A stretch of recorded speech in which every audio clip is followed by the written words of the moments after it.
Hello friends. তো আজকে আমরা মূলত hyperfocus by Chris Bailey এই বইটা সম্পর্কে লাস্ট এবং ফাইনাল থার্ড পার্ট নিয়ে কথা বলবো। তো এই পার্টে মূলত লেখক কিছু বেসিক পয়েন্ট এবং আমাদের যে কোনো কাজে ফোকাস থাকার জন্য যে বিষয়গুলো অত্যন্ত ইম্পর্টেন্ট সেগুলো নিয়ে কথা বলেছেন। তো ফার্স্ট অফ অল আমাদেরকে যে কোনো কাজে ফুললি ফোকাসড দেওয়ার জন্য আমাদেরকে সেই কাজ থেকে আগে ডিস্ট্রাকশনগুলো দূর করতে হবে, অর্থাৎ removing all kind of distraction from this work.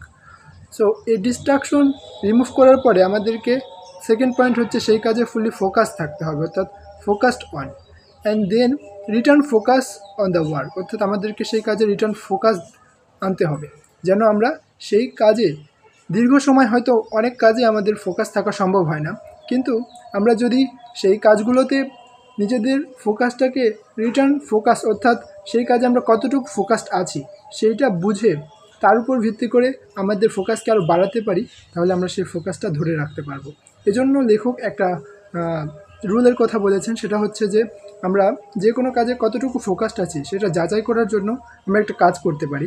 যেমন আমরা যদি সেখানে একটা যে কোনো কাজে একটা স্টপওয়াচের মাধ্যমে টাইম নির্ধারণ করি, দেখা গেলো 1 মিনিট অথবা 2 মিনিট, দেন ওই 1 মিনিট শেষ হওয়ার জন্য আমরা একটা অ্যালার্ম সেট করতে পারি, এবং ওই অ্যালার্মে যখন লাস্ট মোমেন্টে কাউন্টডাউন শুরু হবে তখন ওই মোমেন্টে আমরা কতটুকু ফোকাস ছিলাম বা কতটুকু আমরা অন্যান্য বিষয় নিয়ে চিন্তা করছিলাম কাজের পাশাপাশি, সেটা দিয়ে আমরা বুঝতে পারবো আমরা ওই কাজে কতটুকু ফোকাসড আছি।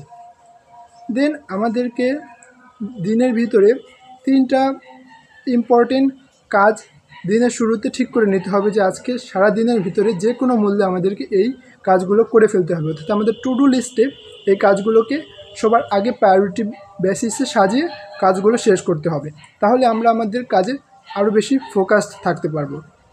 তো এই হাইপার ফোকাস বইটিতে মূলত লেখক এই বিষয়গুলো নিয়েই অনেক বেশি সুন্দরভাবে তার পয়েন্টগুলো এক্সপ্লেন করেছেন। আপনারা চাইলেই বইটা পড়ে দেখতে পারেন, খুব ভালো একটি বই। Thank you.